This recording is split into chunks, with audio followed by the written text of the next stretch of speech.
நம்ம இப்போ engine oil service பண்ணுன வண்டிக்கு எப்படி நானோ லூப் வந்து டாப் அப் பண்ணலான்றத பார்க்கலாம். இது இப்போ பைக்காக இருந்தாலும் பரவாயில்ல, காராக இருந்தாலும் பரவாயில்ல, எந்த வண்டியாக இருந்தாலும் சேம் ப்ரொசீஜர் தான். நானோ லூப் வந்து இன்ஜின் ஆயில் கிடையாது, இன்ஜின் ஆயில் அடிட்டிவ். இது அடிட்டிவ்ன்றனாலேயே கொஞ்சம் திக்காக தான் வரும். இது 100% டைலூட் பண்ணி இன்ஜின் ஆயில் கூட ஆட் பண்ணி கொடுத்தா தான் நம்ம எக்ஸ்பெக்ட் பண்ணுற பெனிஃபிட் நமக்கு கிடைக்கும். அது 100 ml இருந்தாலும் பரவாயில்ல, 150 ml இருந்தாலும் பரவாயில்ல, இல்லை 100 ml ப்ளஸ் கம்ப்ரஷன் பூஸ்டாக இருந்தாலும் சேம் ப்ரொசீஜர் தான். பாட்டில் ஓப்பன் பண்ணுறதுக்கு முன்னாடி நல்லா குலுக்கிக்கங்க. குலுக்குனதுக்கப்புறம் இந்த மாதிரி ஒரு கம்பியோ இல்லைன்னா ஒரு ஸ்க்ரூ ட்ரைவரோ எடுத்துக்கங்க. எடுத்து நல்லா கலக்கிக்கங்க. இது அடிட்டிவ்ஸ்ன்றனால உள்ளே இருக்கிற பார்ட்டிகல்ஸ் எல்லாமே நல்லா திக்காக தான் இருக்கும். எந்த அளவுக்கு நம்ம நல்லா கலக்கிக்கிறோமோ அந்த அளவுக்கு வந்து நமக்கு பெனிஃபிட்ஸ் பர்ஃபெக்டாக இருக்கும்.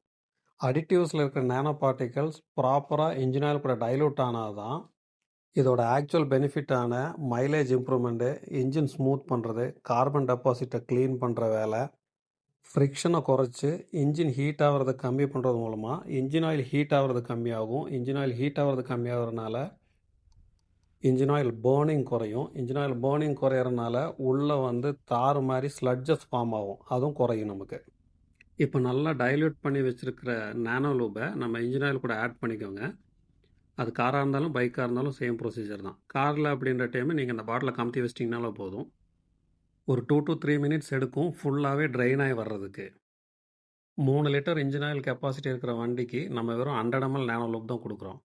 ஸோ மேக் ஷூர் பண்ணிக்கங்க, ஒரு ட்ராப்பு கூட உள்ள மிச்சம் இல்லை அப்படின்றத மேக் ஷூர் பண்ணிக்கங்க. ஒருவேளை இதில் இன்னும் கொஞ்சம் பாக்கி இருக்குது அப்படின்னா கொஞ்சோண்டு இன்ஜின் ஆயில் எடுத்து நானோ லூப் பாட்டிலில் ஊற்றி நல்லா குலுக்கிட்டு இருக்கிற மிச்சத்தையும் அதில் ஊற்றி விட்ருங்க.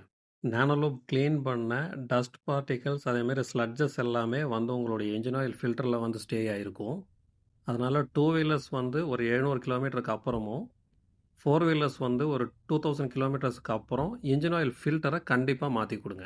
அப்போ தான் இன்ஜின் ஆயில் ஃப்ளோ ஃப்ரீ ஆகி பர்ஃபார்மன்ஸும் மைலேஜும் இம்ப்ரூவ் பண்ணி கொடுக்கும்.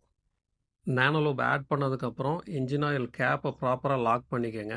லாக் பண்ணதுக்கப்புறம் வண்டி ஸ்டார்ட் பண்ணி ஒரு 10 மினிட்ஸ் ஐட்லிங்கில் நிப்பாட்டிக்கங்க. 10 மினிட்ஸ் ஐட்லிங்க்கு அப்புறம் ஒரு 5-10 கிலோமீட்டர் வண்டி ஓட்டிட்டு நிப்பாட்டுறது இன்னும் டைல்யூஷனை வந்து இம்ப்ரூவ் பண்ணி கொடுக்கும்.